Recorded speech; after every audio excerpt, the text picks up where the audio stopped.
here to talk about the future of work, and if you haven't thought about it, you're probably going to be surprised. But the fact is that we're seeing so many advancements. Now, I'm not going to talk about ChatGPT too much. I will say that I use it to ask questions about my panelists as well as about what questions I should ask. By the way, do an experiment. Try all three and see if you get the same answer. Most likely you will not. But I will talk about robots, because I'm a big believer in robots. And the fact that we don't talk about that as much as we could, but robots are in our daily lives, whether they're cleaning your floors or whether they're doing surgery or whether they're helping humans on Mars or will be helping humans on Mars. So the robotic side of this is going to explode, and there's some exciting things out there that Boston Dynamics and others are doing. So check it out if you get a chance. But anyway, let's get to our panel. We have a great panel today. I'm going to let them introduce themselves and the company you're with, and give us your initial thoughts about what you're thinking about future of work. And so, Ian, can you start for us? Introduce yourself. Thanks, Jim. So my name is Ian Clark. I'm the Global Chief Technology Officer for Lazard Financial Advisory. We are a financial advisory, so we advise firms in mergers, acquisitions, restructuring, debt restructuring, etc. I think the future of work for me is here. I think we're living it today. I think, excuse me, when we think about the future of work, there are a lot of things driving the future of work. You've got, new ways of working in technology. We've got new societal norms. We've got geographic and demographic changes going on. And all these things are leading and pushing us already into the future of work. And I think as we explore more, we'll talk about talent management, talent acquisition, how we need to change our thinking. Because I think with the future of work, the main thing we need to think about is how we change our thinking and challenging the norms that we in enterprises have been thinking about to match the kind of new norms that are out there on how people want to work. Very good. Waco? Yeah, thank you. My name's Waco Bankston. I'm with Nisource, headquartered out of Merrillville, Indiana, and then a sister corporate headquarters out of Columbus, Ohio. I'm the Senior Vice President, Chief Information Officer for them. Made month number 9. But my views on and we'll get into it, but on the future of work is I tend to agree with Ian that we are there now. In my notes, just preparing, we've been in this post-pandemic era for, excuse me, for 3 years. And we are there, and I think that the workforce is fine.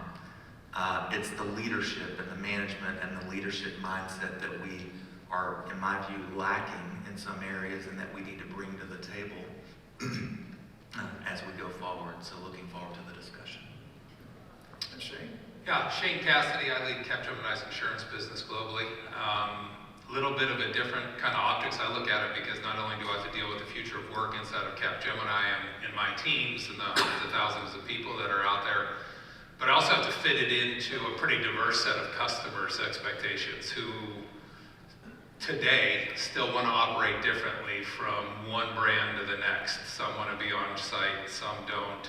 Some want to be in that hybrid model. And I've got to figure out how to bring our teams to work inside of their models while still bringing something extra to draw our team, keep them together, and ensure that we're driving innovation and outcomes on behalf of the customer, but also ensuring we have a really, target environment for employees.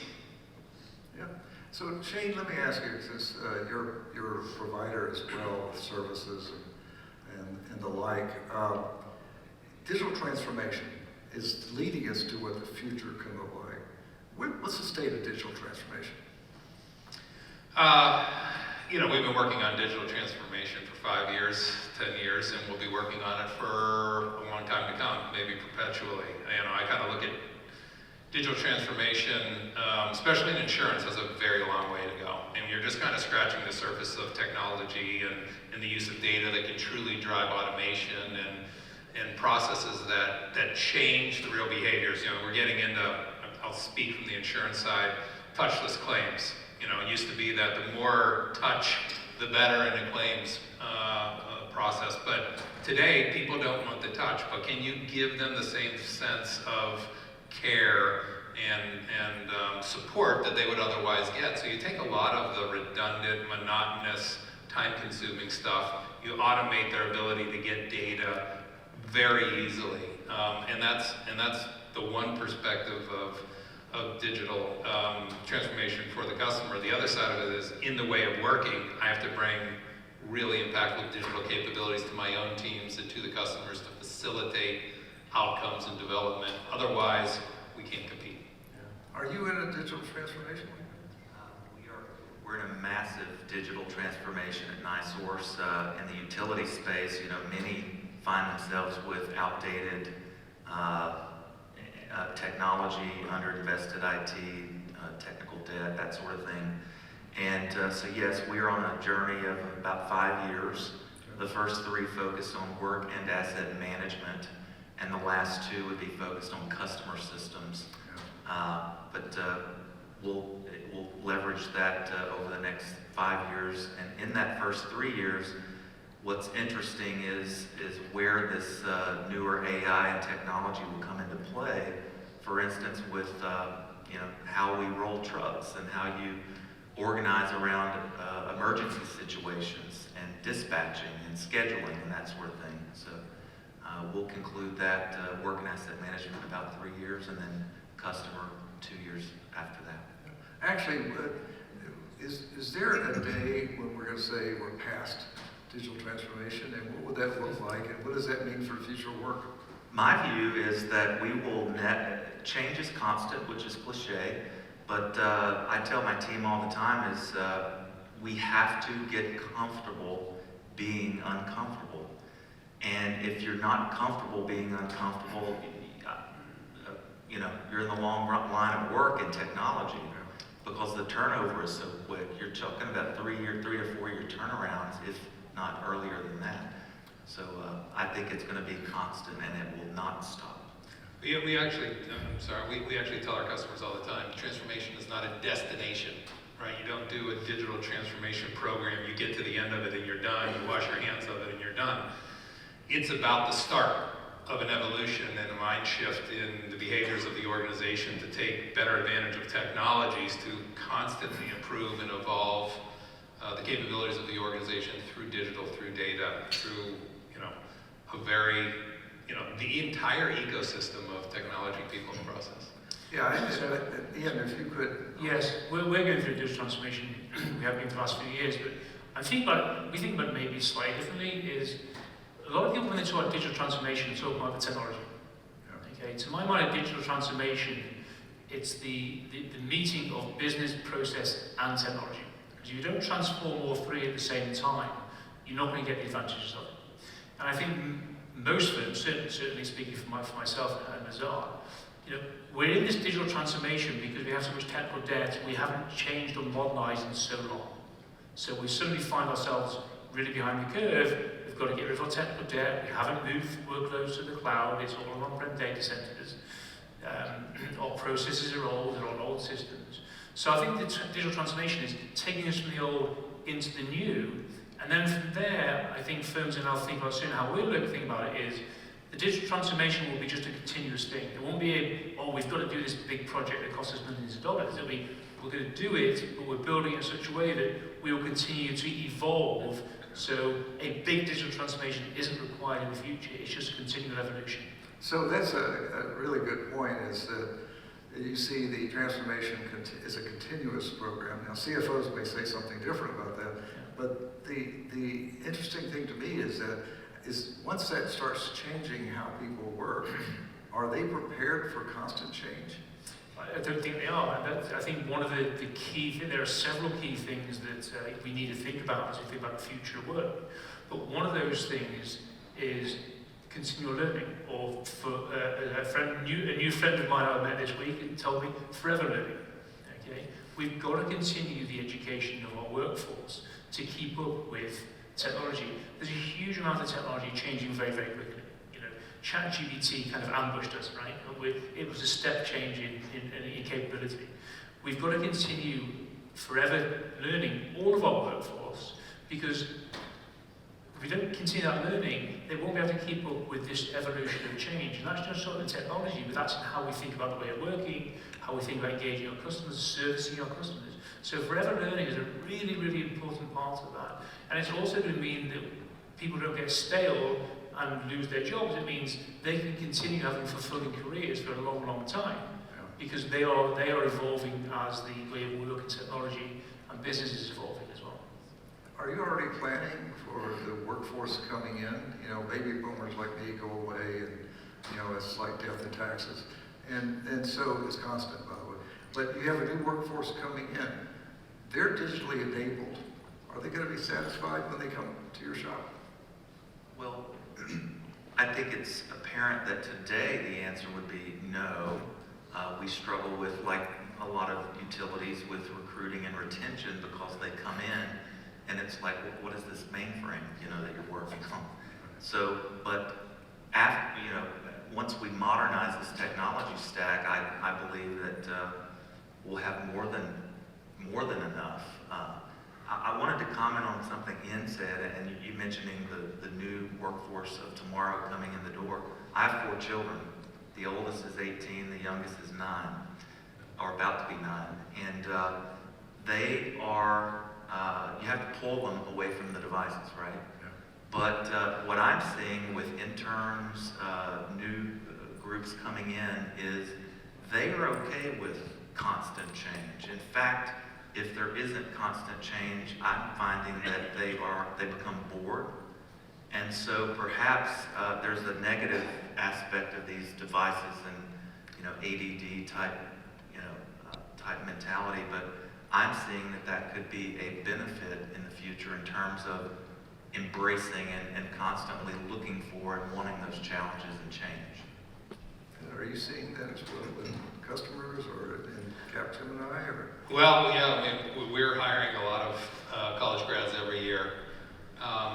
I would say what's interesting about the college grads dynamic in our world is they want to be in the office. So they're afraid if they're not in the office and they're not getting that shadow experience, they're going to have a hard time hitting their goals, which is becoming very strong, very quick. And I'm shocked about some of the talent that comes in the door these days and how quick, and I think it is because of their native digital human beings, who none of us were, and their ability to pick up things is amazing. So picking up core technology and understanding it and working, the missing piece is domain. You get them the domain training, and all of a sudden they become extremely good, very fast. But again, they represent a challenge for us in that I've got to get my middle managers now into the office, and they're the ones who least likely want to come in, because someone has to be there mentoring and coaching day in and day out, whereas a lot of those college graduates, at least the ones we're bringing in, want to be in there. And it's not just about the training, they want the social life, they want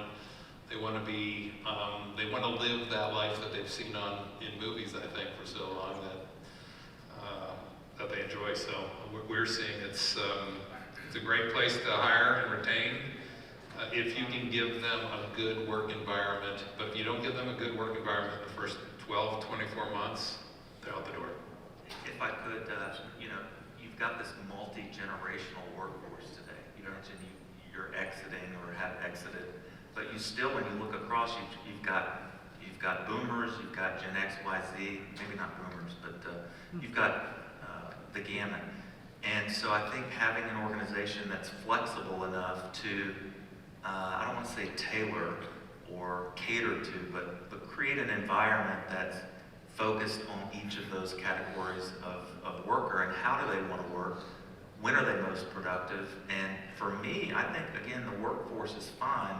It's more of there really needs to be a drastic change in leadership and the way leaders think. Just a quick example, my grandmother was a leader for 45 years for the U.S. Department of Agriculture, and I recall from 9 years old she raised me, and so I remember her coming home from work and talking about how so-and-so was not performing. They were making personal phone calls at work. And so for me, that worked at the time, and that was how you managed. Today, in my view, it's not about the how the work gets done, it's the what. And focusing on outcomes and results, business outcomes and results, making sure we hold one another accountable to those results. But in terms of the detail and the how the work gets done or where it gets done, I think we have to let go of that past and anchor ourselves more to the future. How are you preparing your workforce to stay current, to use the skills on the projects you may have? Either one of you, how are you doing that? How are you preparing? So can I just touch on a point that Waco made and then get to that? Because I couldn't agree more with what he said about the shift in mindset. So, we see this evolution of the workforce. We've talked about that. You still have this senior leadership layer in lots of companies, I'm in finance, so especially in places like finance, this mindset of you have to be in the office 5 days a week to be productive. Right? You can't be productive if you're not there. Then along came COVID and said, hold my beer, right? And overnight, everyone went for 5 days a week in the office to be in a globally remote workforce. Okay? Proved the old adage completely wrong that we can be effective when we're all working from home. We've now passed COVID, effectively, especially in the US, in the Western world, and we're now in hybrid working, okay? But you've still got this old guard, like we're seeing it in the big banks, come back 5 days a week. Okay? If we don't change that mindset of the leadership of some of these companies, then we'll never embrace the kind of the advantages that we get from the future of working. That's a huge thing we've got to address. And that's a message out there to all the big banks. 5 days a week is not what people want anymore. All right?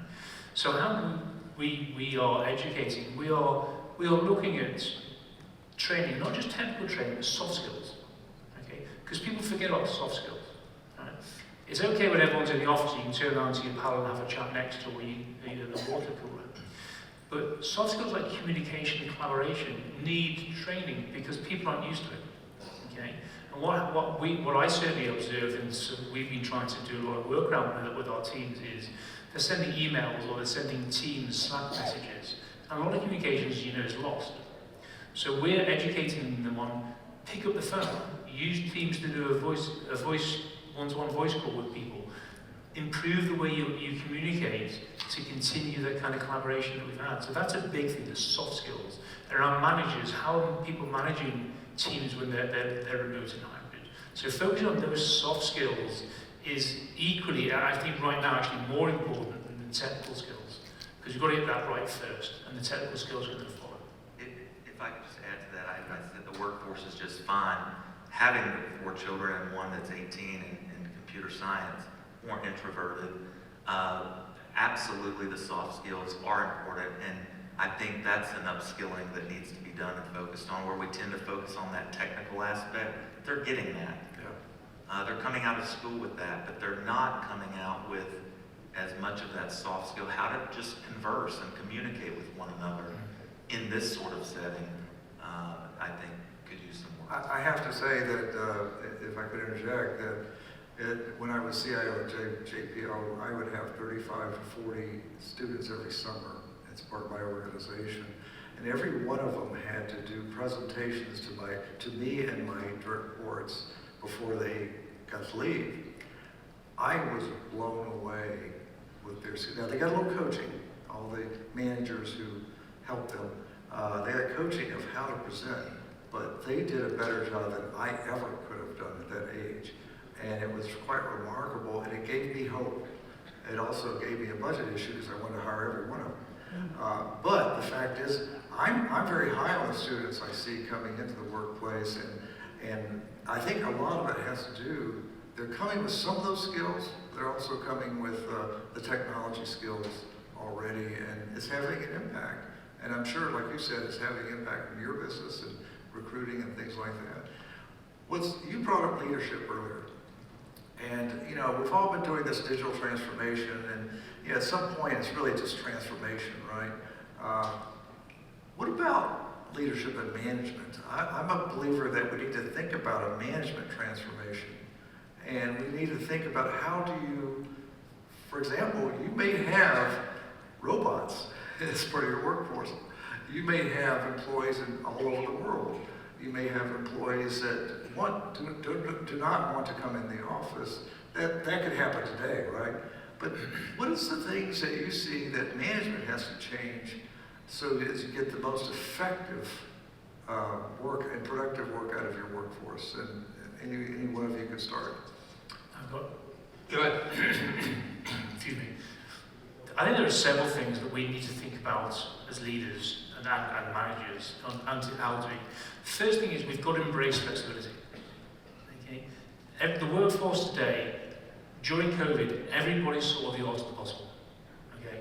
I can have work-life balance and still work. I can have meals with my family. I can exercise instead of commute. I've got better mental wellness. So we've got to be flexible. We've got to really focus on the continued wellness of our employees. Those two things are key: flexibility and mental wellness. We've got to really embrace diversity and inclusion. Okay? If you want a truly innovative and creative workforce, that workforce has to be diverse and inclusive. You can't have one without the other. So we've really got to focus and double down on that. Forever learning. We've really got to make sure we have programs in place to help people develop their skills, soft skills, technical skills, or the other. If you do all those things, you've got an engaged workforce who feels empowered, who's working on things they want to do. You've got to embrace technology to get rid of the mundane tasks. You use automation, etc. Get rid of the mundane tasks. Allow employees to work on much more value-add, interesting tasks and different types of projects. If you do all those things together, holistically, you're going to have a much more engaged, much more technology savvy, much more diverse workforce, and a happier workforce they're happy at the work and they've got better, good careers with good career prospects, and they're going to stay and work for you and produce for you. Yeah, I see a lot of different management styles, and you can see from organization to organization the impact. We always say, culture is top down. In order to make those changes in an organization, you have to have full buy-in from the executive leadership, and then you need to ensure that from bottom up, there's less resistance than there otherwise would be, because I've seen the resistance also stop those behavioral changes from the bottom up, and you got to look and replace if you can't convert them.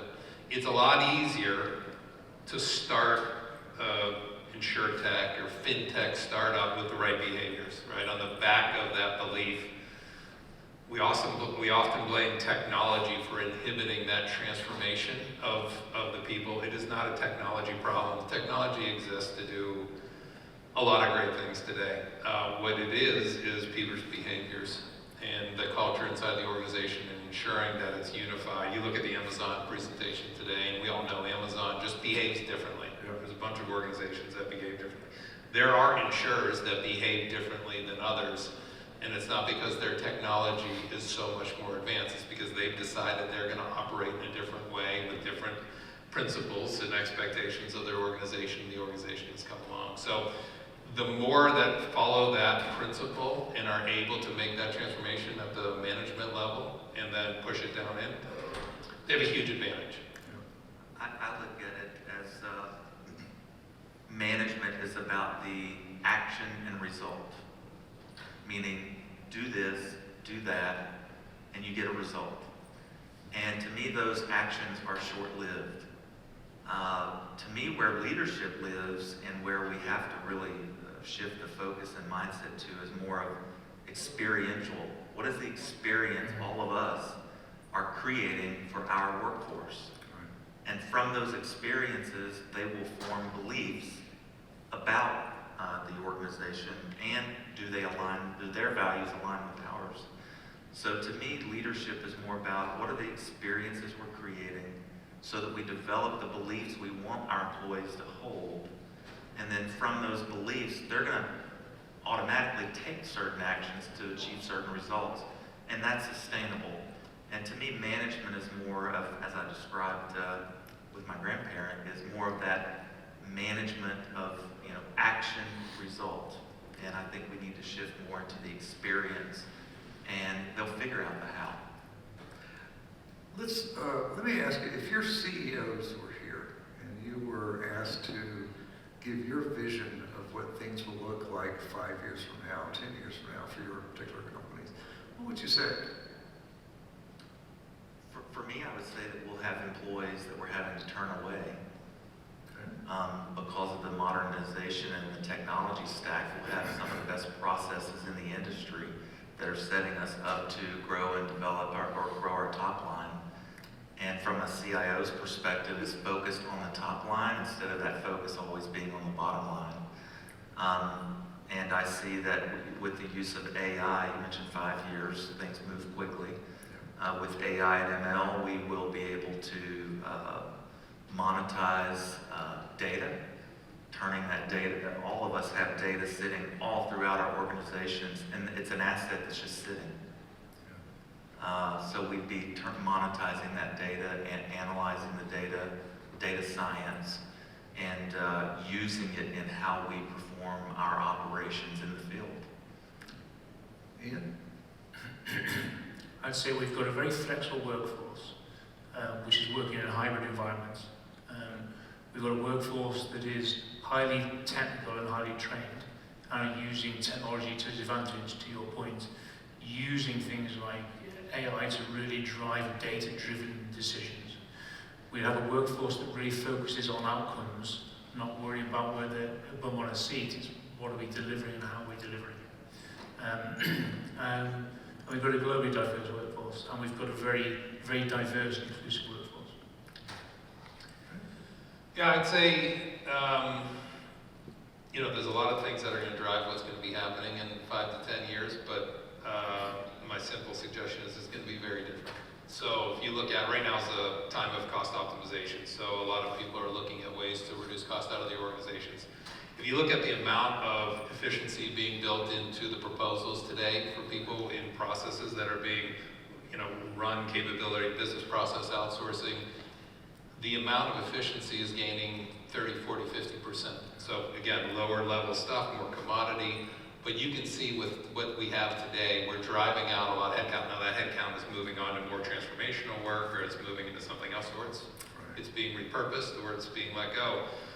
But some of these technologies that are coming around, and as we modernize ecosystems, they're really built so that you can automate more, right? That you can leverage data to make decisions faster, quicker, and basically without human touch. So the more we modernize these ecosystems, you move the mainframes out of the systems, you move everything to the cloud, everything becomes API driven, you can get access to other things. I think that's a big area for where employment's going to go, is how do you design data to drive decisions faster, how do you get access to ecosystems outside of yours for the benefit of your ecosystem. So I assume a pretty big change. We're trying to drive that through AI right now, is to bring improvement to the customer propositions. Are you seeing, from your vantage point, where customers are also say now they're data-driven and they're looking for these insights that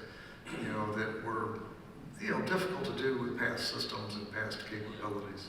Yeah, I love to say insurance is the last data-driven industry that's driven by paper. But it's kind of true. Yeah, there's some that are ahead of others. None of them will tell you, though, that we've mastered data by any means, nor do we even have control over our own data. Most are in the same spot. We have so much data, we don't yet know how to use it. And I think that's pretty consistent across the world.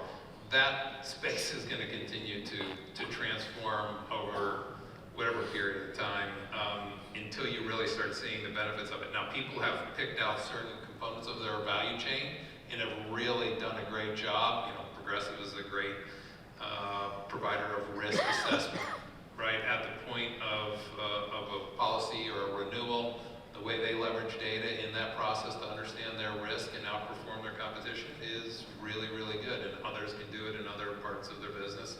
But it certainly isn't an enterprise success at this point. Anything you guys have to say about data-driven, data? 100%. I think data management, having a proper data strategy is something that across all industries, geographies, etc., is people are struggling with. Size of data where you can't bring them together to really gather You know, I say that often firms are kind of data rich but knowledge poor. Got all this data and all these silos, you can't generate knowledge from that data unless you can actually get access to it all. So that's actually a huge focus for us, is actually our data strategy. If you think, as a financial advisory, our business is advising people, so we're a very, very data-driven business.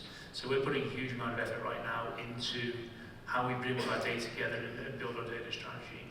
But then you also, you can't stop there. You can't stop saying, right, our data is now in order, because obviously we focus on a lot of research. We spend millions of dollars a year on research and different data things.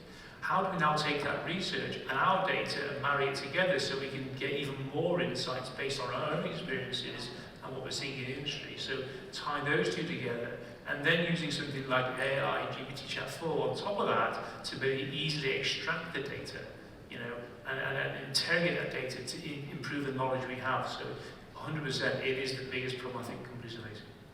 Interesting. Anything to add, Waco? The thing that was popping into my head again was apparently my teenage son's on my mind, but he called, and I'm a computer science guy, he's in computer science, and he was just thrilled, excited about AI and the technology, and was showing me how it would finish his code. And I was fussing at him. I was saying, this is causing you to not have to think. And that was kind of the message I was communicating. And he quickly reversed it. He said, no, Dad, listen, if it can do this for me, computer scientists of the future are going to be solving much larger problems and not writing lines of code. You should have brought him to be on the panel. He'll see the video, and I'm sure he'll do the next one. But the point being is, I get back to leadership and the mental model that we, myself included, have. We have to find a better way. We have to be open, and we have to be flexible. And instead of immediately thinking about 10 reasons why you shouldn't be using that to write your code for you, is thinking about the possibilities that would create in the future. Well, I mean, if you can have code develop faster, and it's good code, and it's tested, and all that kind of good stuff, there's a benefit there, right? You get faster speed to market eventually gets the process, for the business, and they're happier, things like that. At some point, they may want to do it themselves. Here we go again, right? And is that something you guys worry about? It's not something I worry about. It's not definitely what keeps me up at night. That's for sure.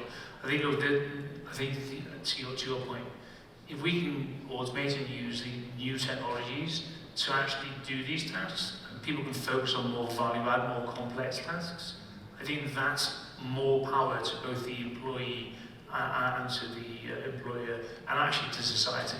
I think we see more societal advances with a higher educated workforce who is focusing on the higher brain things than the simple mundane tasks. You're going to need the convergence of the human element with AI. I don't believe, I feel confident saying this in 20, 30 years from now, AI will never, ever be able to feel what a human being feels. And that can't be replaced. And we're serving customers, they're human beings. So I think you're going to have to be willing to accept that the convergence of the two and not one replacing the other. Sure hope he's right, because I've watched Terminator too many times. I've got a little concern about it, to be honest. We still need people, right? And AI is the term people use is assisted support, right? It's an assistant as opposed to a replacement. I would say, I think it will replace quite a bit. Now, does it displace or does it move people to higher value services? And I think that's an absolute truth, that it always does. It always seems to allow people to move on to the next challenge to tackle. So I certainly hope that's the case. I think today in our world, I still need people to get together. I need people to get together to define outcomes in important parts of programs. I want them together. When there's innovation on the line, I think it helps to have people sitting together for some period of time. But you got to recognize it's in a hybrid world, and there's other areas where they can go off, they can do their work, and they can do their work really effectively and efficiently. because that's what they've gotten used to. But you got to have the right inputs, otherwise they're just working towards the wrong end result effectively and efficiently, and that's not very good in my business. No, I agree. You've kind of got winners and losers with all these changes, right? So you think about the future work in general. You know, employers are going to, benefit from a more diverse, flexible, highly educated workforce. The employees are going to benefit. They've got a better work-life balance, better well-being, more fulfilling roles. Society can even take advantage or benefit from more educated, more flexible, more mobile workforce who's focusing on this continuing learning so they can work longer into their careers. The environment wins if we think about hybrid working environments. And no one really talks about the environment, it's very dear to my heart. If we have millions of people not driving to work 2 or 3 days a week, it reduces carbon footprints, our environmental footprints go smaller, so they're winners too. But then you've got the losers. There are always going to be certain industries which are going to lose out, and we've seen it already in traditional manufacturing side of things. So there are going to be industries and people that are going to lose out. People of a lower education who can't keep up with the advances are going to struggle, and also rural communities that hasn't got the technical infrastructure to be able to work remotely, work from home because they haven't got the broadband, etc. So there are winners to this, but we also have to think, I think, as a society, about the losers and what we can do to help kind of mitigate the risks of that as well. It's and I like to say this, and I still believe it, that technology is not a replacement for good judgment. Absolutely. And the human still has to have the judgment part of this. I certainly want my doctors not to rely on AI. I want them to get informed and make good decisions, and then I hold them accountable. And so I think that's where we're at now. In the future, though, it may be, again, for the robotic processes and things like that, that they're taking over and doing certain things that we want them to do. Traffic light management, fraud detection, all those kind of, cybersecurity for that matter. And those are the things that I think industry is going to be focused on quite a bit. And your business, you'll be helping customers integrate that across the board with that. And where are you going to, again, you got to find all the talent to do this. It may be a robot doing it. I don't know. That's right. Change is always good for business. Yeah. So one last thing, I've got a few seconds, is at UCLA, they have robots delivering pizzas. And I find that fascinating because I'm walking behind the robots delivering the pizza. Now the problem is it will not let me take the pizza. But it does deliver it, and students love that kind of stuff. So please thank our panel, and thank you for listening to us. I appreciate it. Thank you.